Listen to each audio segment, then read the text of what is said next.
Hello, আসসালামু আলাইকুম viewers. আজকে আমি আপনাদেরকে দেখাবো কি করে ঘরোয়া পদ্ধতিতে সহজে বিরিয়ানি রান্না করে খেতে পারেন এবং হঠাৎ আগমনে অতিথিকে আপ্যায়ন করতে পারেন। তো তার জন্য আমি এখানে উপকরণগুলো দেখায় নিব। এখানে আমি একটা প্লেটে কিছু শাহি গোলমরিচ, কিছু গোলমরিচ কালোটা, এখানে কয়েক টুকরা দারচিনি, কয়েক টুকরা এলাচ, লবঙ্গ, শাহি জিরা, সাথে 3-4টা তেজপাতা মাছ করে কেটে নিয়েছি এবং জয়ফল, যেটা সুপারির মতো দেখতে অনেকে হয়তো চিনবেন না, সেখান থেকে আমি অর্ধেকটা নিচ্ছি এবং নিচ্ছি জয়ত্রী 1 টুকরা। এইটা একটু কড়াইতে তেলে ভেজে গুঁড়া করে নিতে হবে, যেটা আমি এখানে করে রেখেছি, এখন রান্নাতে ব্যবহার করব।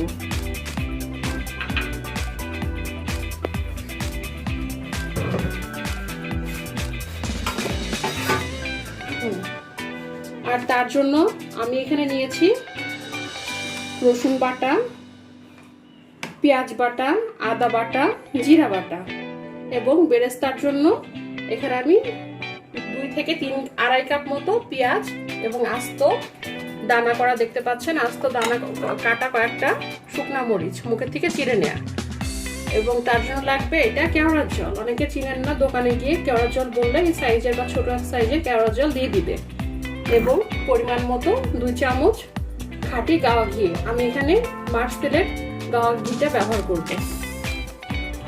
আমি যে পরিমাণ মাংস নিচ্ছি, এখানে 1 কেজি পরিমাণ মাংস এবং এর জন্য 1/2 কেজি চিনাতো বা পোলার চালটা ব্যবহার করব। আপনারা সবসময় খেয়াল রাখবেন যে পরিমাণ চাউল দিবেন তার দ্বিগুণ পরিমাণ মাংসটা ব্যবহার করতে। মাংসটা আমি যেখানে সাইজ মতো কেটে নিয়েছি এবং চেষ্টা করবেন মাংসটা যাতে একটু তেলালা হয়, তাহলে বিরিয়ানিটা টেস্টি হবে। এবং এর সঙ্গে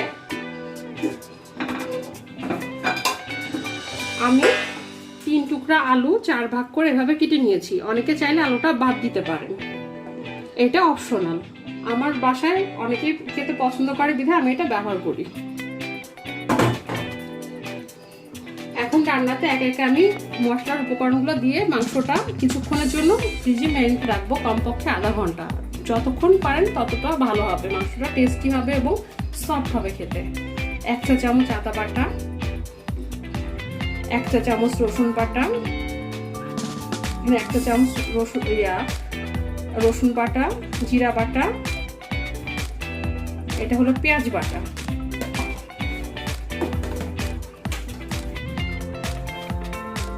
স্বাদ মতো লবণ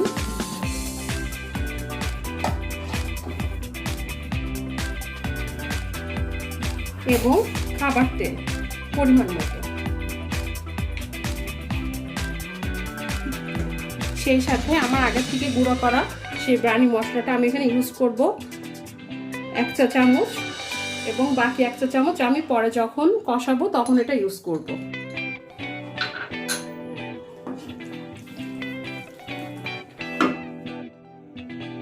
হ্যালো ভিউয়ার্স, এই যে আমরা আধা ঘন্টা পর ফিরছি। মাংসটা বেশ সফট এবং বেশি আমি লাগছে, লুকিং ভেরি গুড। এখন আমরা চুলাটা অন করে দিব হাই থেকে মিডিয়াম হিটে। মিডিয়াম হিটে আমরা চুলাটা অন করে দিলাম। এখন এটা আমি বেশ কিছুক্ষণ কষাবো। চুলার মধ্যে কোনো মাংসতে এক্সট্রা পানি দেওয়ার দরকার নাই। যে পানি আছে এবং যে দইটা দিচ্ছে এখান থেকে যে পানিটা বেরোবে আস্তে আস্তে এটা দিয়ে মাংসটা কষানো হয়ে যাবে, এবং যদি পানি লাগে তাহলে পরবর্তীতে পরিমাণ মতো অ্যাড করা হবে। এবং আপনারা চেষ্টা করবেন, যেহেতু আমি এখানে 2 পট চাউল নিয়েছি, আপনারা এখানে 4 পট কুসুম গরম পানিটা ব্যবহার করবেন, তাহলে ভালো হবে। বিরিয়ানিটা ঝরঝরা এবং খেতে ভালো হবে।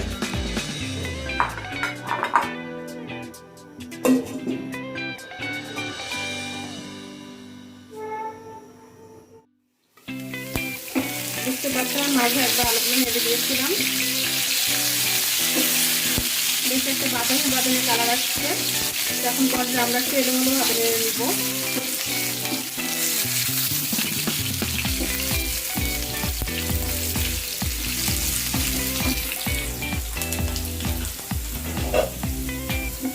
ওকে, পর্যায়ে চুলাটা অফ করে দিব। এখন পাশের চুলায় যে মাংসটা কষিয়ে নিচ্ছি, এটা দেখে নিব বেশ ভালো পানি বার হয়েছে। এখন আমি ওইখানে বাকি যে তৈরি করা মশলাটা রাখছিলাম ওইটা এখন এটার মধ্যে দিয়ে দিব।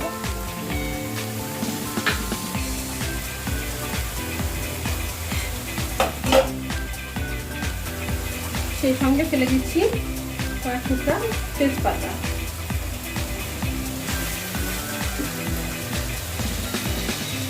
এবং 4 টুকরা আস্ত দারচিনি এবং মুখটা ছিঁড়ে নিয়ে এলাচ ফল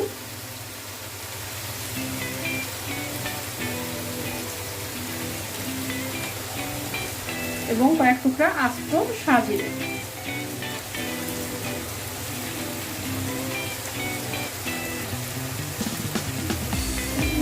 সেই সাথে লবঙ্গ দিচ্ছি 5 থেকে 6 পিস।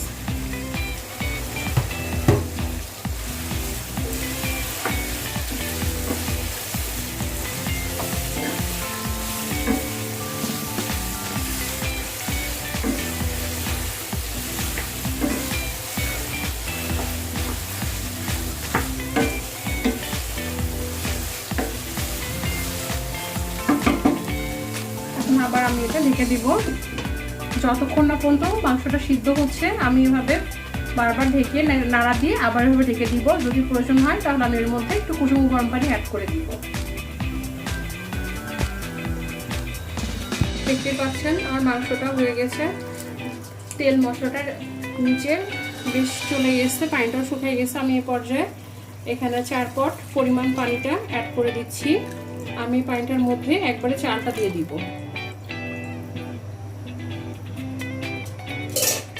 আরেকটা কথা বলে রাখি, অনেকেই চালটা ধুয়ে বেশ কিছুক্ষণ পানি ঝরিয়ে রাখেন, বাট আমি সেটা করবো না। আমি এটা চাল ধুয়ে সরাসরি ইউজ করতেছি। সরাসরি পানিটা যখন একটু গরম হবে তখন আমি এটার মধ্যে দিয়ে রাইসটা দমে রেখে দিব 30 মিনিটের জন্য। তারপর আমি অবশ্য মাঝে 2বার নেড়ে দিব, আপনাদেরকে দেখাবো সেইটা প্রসেসিংটা। এখন আমি এটা পানিটা ঢেকে দিব। পানিটা গরম হওয়ার পরে আমরা আবার ফিরে আসছি। আমার পানিটা বেশ গরম হয়ে এসেছে, যেরকম গরম পানিটা ইউজ করছি। এখন এই পর্যায়ে আমি এর মধ্যে যে চালটা ধুয়ে রাখছি চালটা দিয়ে দিব।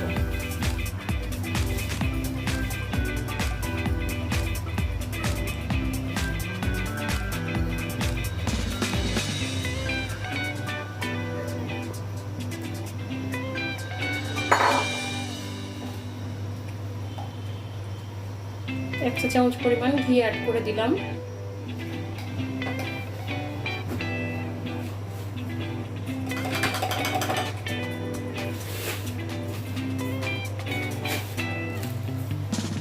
এখানে আমি 3 চা চামচ পরিমাণ চিনি অ্যাড করে দিব।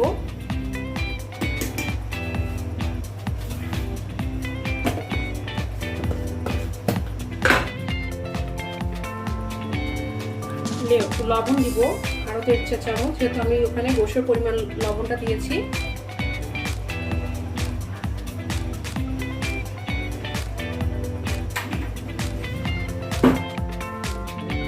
সেই সাথে আমি এখানে পরিমাণ 1 চা চামচ পরিমাণ কেওড়া জল অ্যাড করে দিব।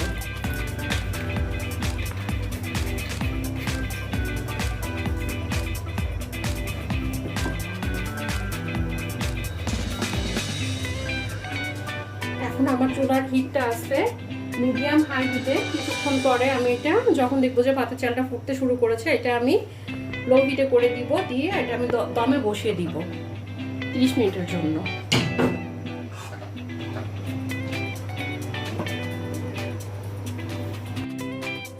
দেখতে পাচ্ছেন আপনারা, এর মাঝে আমি অবশ্যই একবার নেড়ে দিয়েছিলাম।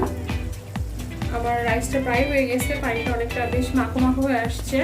এই পর্যায়ে আমি চুলার হিটটা একদম মিডিয়াম, মানে একদমই লো হিটে রেখে দিব, যাতে পানিটা শুকায় যায় এবং তলা থেকে আমার ব্রেডটা লেগে না যায়।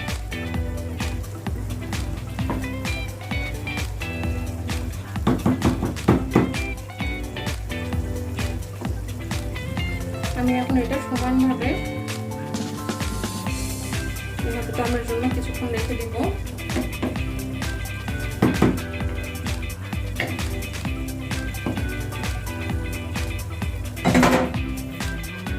এবং আমি যে পেঁয়াজ বেস্টটা আগে করে রেখেছিলাম সেই পেঁয়াজ বেস্টটা করতে হবে ডেকোরেশনের জন্য রেখে দিব।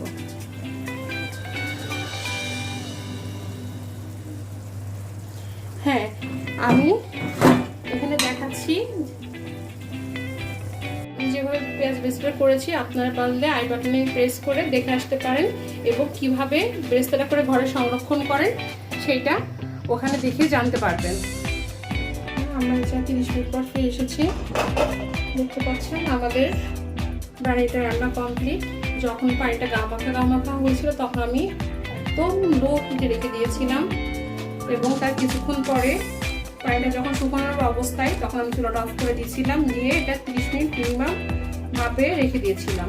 এবং যখন এটা আমি গমে রাখি তখন এখানে যাতে ভাপটা বের হয়ে না যায় ছিদ্রটা আমি একটা টিস্যু পেপার দিয়ে অফ করে নিয়েছি, যাতে ভাতটা প্রপারলি ইয়ে হয়, একদম সফট হয়ে যায়। দেখতে পাচ্ছেন আমার বিরিয়ানিটা মাশাআল্লাহ আল্লাহর রহমতে অনেক ঝরঝরা হয়েছে, সেই সঙ্গে মাংসটাও বেশ সফট হয়েছে, একদম গলে গিয়েছে। দেখছেন, আমি এটা পরে সার্ভ করে আপনাদেরকে দেখাবো। হ্যাঁ ভিউয়ার্স, দেখতে পাচ্ছেন আমার গরুর মাংসর বিরিয়ানিটা একদম পারফেক্টলি ভাবে হয়ে গেছে। এখন আপনাদের আমার ভিডিওটি যদি ভালো লেগে থাকে তাহলে অবশ্যই লাইক, কমেন্টস এবং শেয়ার করে আমার পাশে থাকবেন। অবশ্যই আমার চ্যানেলটি সাবস্ক্রাইব করবেন। ধন্যবাদ, আল্লাহ হাফেজ।